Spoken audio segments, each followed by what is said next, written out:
They scolded me and tried to humiliate me and shame me every time I did it. But, I kept on trying because that's who I am. I mean, if I have to minister to people being who I am, think of what someone like me might do when a church member's military son has been sent to Iraq during the war. What you do is you listen to the frightened father call you up every single week for months in torment, saying that every time the phone rings in his house, he is afraid that it might be the call. I say to him with tears flooding my eyes as soon as he said that, and every week, "Oh my God, you're his father. Of course you worry and fret about him. I cannot take your pain away. It's a pain born of your love for him. It would be foolish for me to say to you, toughen up, or they're there." He hears the warble of tears in my voice, honoring his deep father love, and he thanks me for that every time. This goes on for months and months. Finally, one day the father phones me and says, "The call came today. My son's truck was bombed. He's gone. I need you right now." So I go over to his difficult-to-find house, park, and go in. Doors open unlocked. As I move into the house, I see where he is. He's sprawled out flat on the wooden floor, wailing. So I did what I can do, being who I am. Although I admit that I can do the non-anxious presence business to find so much good ministry, I didn't do that day. I threw myself on the floor next to him and wailed. And we wailed for a good long time, until we were both too exhausted to cry anymore, and we could sit up and talk a little bit more quietly. It's the way I am. I cannot pretend to be someone else. I cannot emulate some minister who would have had a different approach. I can only minister through my personhood. The word parson and the word person are actually, if you look them up in the dictionary, the same word. It's just pronounced differently. Father and I still talk about that day. It changed both of us forever. David is who he is too. He does not pretend to be like Forrest. He does not share my theology, but has his own. And I can confess that I have certainly seen him weak. Still, he is who he is, and I am who I am. He does not think that trying to emulate Marlon Lavenhar, or Bill Singford, or Jane Jeffco, or Meg Barnos, or Mark Morrison Reed, or truly celebrated and revered ministers would make much sense. He has to minister the way he ministers, not the way they do it. And he's ministered here for 10 years, entirely true to himself the whole time. David loves justice and lifts it up. He invites others to join him in justice work because, after all, the privilege of ministry belongs not to him alone, but to all the people who covenant together to be a congregation. And here, I should let you know that your covenant, which is online, that we said earlier, is considered one of the finest covenants of any UU congregation. Ministers talk about it all the time, how beautiful it is, how extraordinary it is. Congratulations on that. David loves his family too. His spouse Tam, the boys Forrest and Tiger. This is who he is also. This is what he can do. This is what he has. David's been here 10 years, and in congregational practice, as I understand it, this means the real excitement is just now beginning. It takes a while for everything to gel, as you may have figured out. To weave a community deep enough over and over again, as David said, every Sunday after every Sunday, every day after every day, deep enough to share the rich ministry of the whole congregation. As I said, David is much like my friend Jane and will not applaud his own work without applauding all of you who join him in this work. He understands well that he serves this congregation and does not run it as some sort of grand poobah, nor does he own it. He has his up and down days, like all ministers do, but his love for this place and all of you is without question, and is the basis of his ministry. So I'm going to end now with a story that David probably knows. Perhaps some of you have read this story, if you've ever read the biography of Forest Church. On one of Forrest's last days in the hospital, a new nurse came in to be with him. She didn't know who he was, that he had written many books, but someone filled her in, that he was a much praised author. Forrest's son Jacob happened to be with him at the time the nurse came in, and just happened to have in his hands a copy of Love and Death, his book, his father's book. In that book, I told you, are the words, love what you have, be who you are, do what you can. Jake gave the nurse the book, and Forrest signed the book, the last thing he ever signed, actually. And he wrote, with thanks and gratitude for the kindness and valor of your service. Love, Forrest. Like Jane Jepka, who praised the valor and distinguished service of everyone in the room when she got her award. And like Forrest, at the very end of his life, David knows that his ministry has always been amidst the community, many of whom serve with just as much distinction as he does. Like Forrest, he and I minister to strangers sometimes we never really get to know. But we do it. It's a hidden part of our ministry. A few days after the event with the nurse, Forrest was finally on his deathbed. His wife and family and friends gathered around. He was back at home, not in the hospital. He was declining with every breath.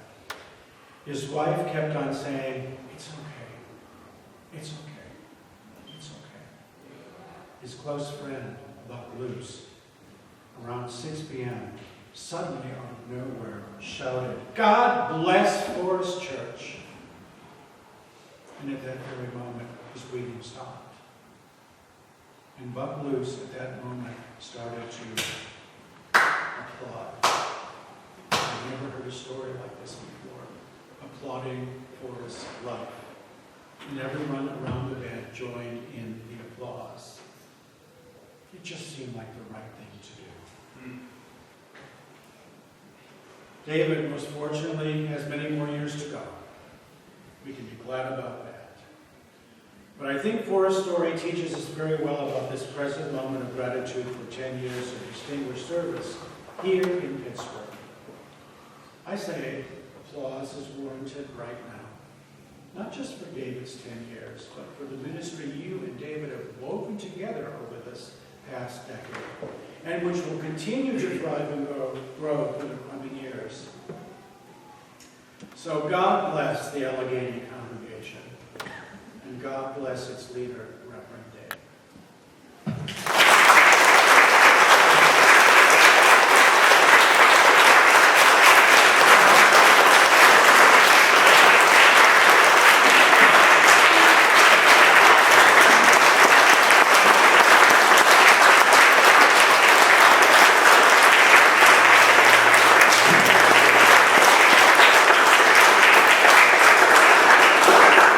David, would you come up here, please? At your installation, you lay hands upon you and do it again with every other. I'm going to ask people to come up as they can and lay their hands on you. And lay your hands on each other's shoulders if you can get close to David.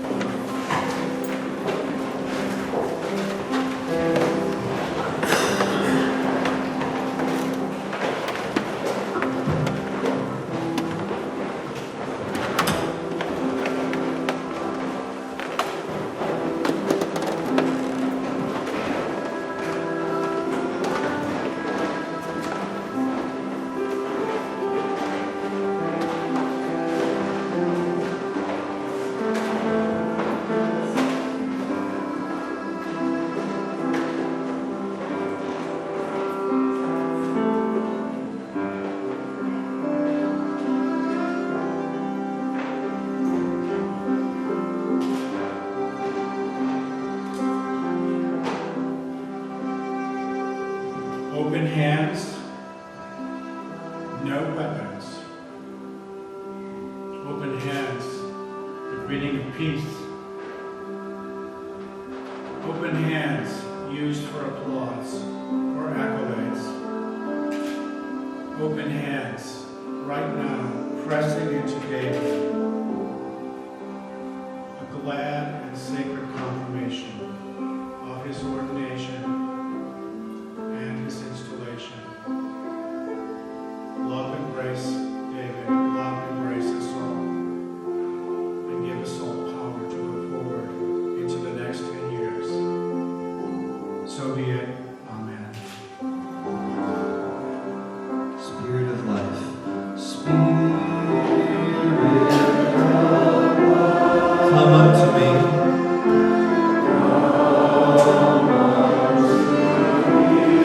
Sing in my heart.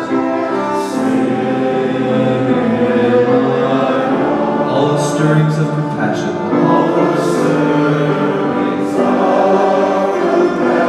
Blow in the wind.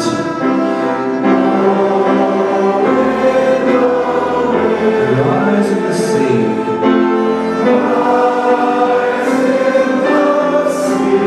Move in the hands. Giving life the shape of justice.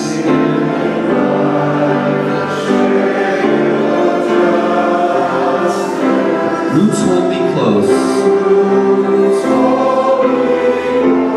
Wings set me free. Spirit of life, come to me.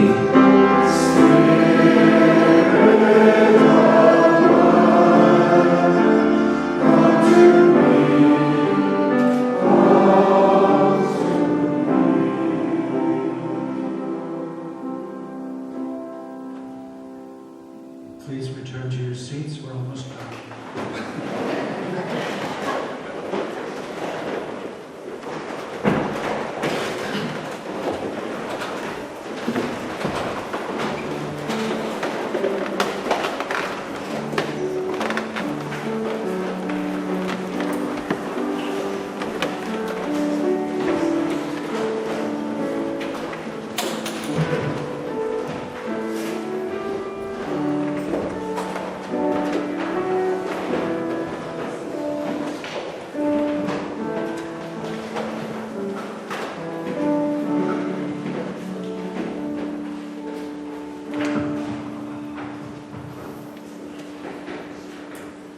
So I have the privilege of talking briefly about generosity here this morning.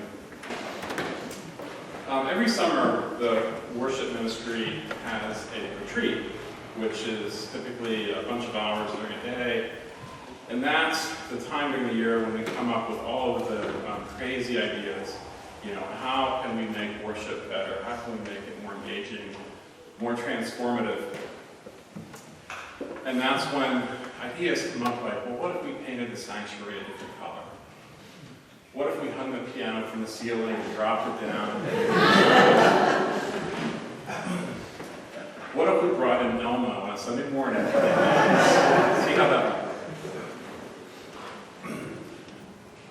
What if we collected all the money on a Sunday morning and then we gave it away?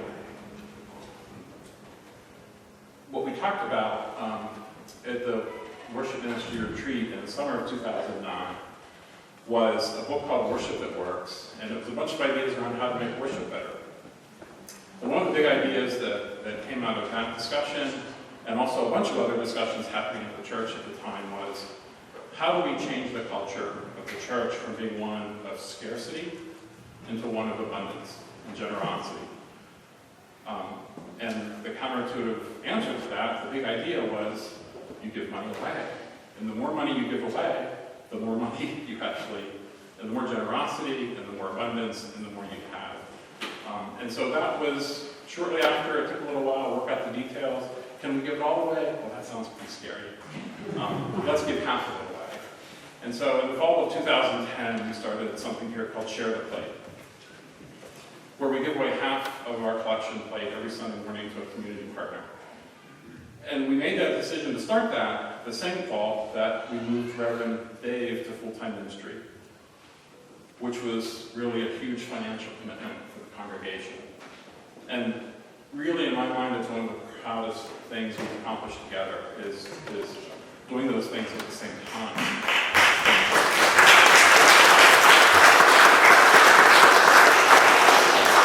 So since we started Share the Plate here at Allegheny, we've given away a little over $20,000 to a whole range of community justice partners, organizations that we think are doing good work in the community and reflecting justice in the world, making the world a better place. It's a way that we get outside of our walls and do good in the world. Our current partner is Hope Pros. They're here in Pittsburgh, and they support caregivers and people that are helping others at difficult places and at the end of their lives. And so half of everything that you donate today will go to Hope Pros. Giving as a spiritual practice, I encourage you not to treat it just as something after the sermon and before the last song. Think about how you can be generous today, how you can help us grow in violence. Here at Allegheny, everyone brings wine and bread to the table. I'd like to invite the ushers to come forward and please accept today's offering.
Thank you for your generosity. We have a wonderful potluck lunch set up downstairs, and we invite everyone who's here today to stay. Join us for that, for conversation or reflection, and have a chance to speak personally a little bit with Rev. Dave. At 2 o'clock this afternoon, many of us are going to head over to Northside Common Ministries, to their men's shelter on Brighton Road, and we're going to do some painting and a service project over there, and you're also invited to join us for that. And you can come whether you want a dish or not. Absolutely. That's irrelevant. So, 5,256,000 minutes in 10 years, which means at the very least, 5,256,000 minutes to go. Go in peace.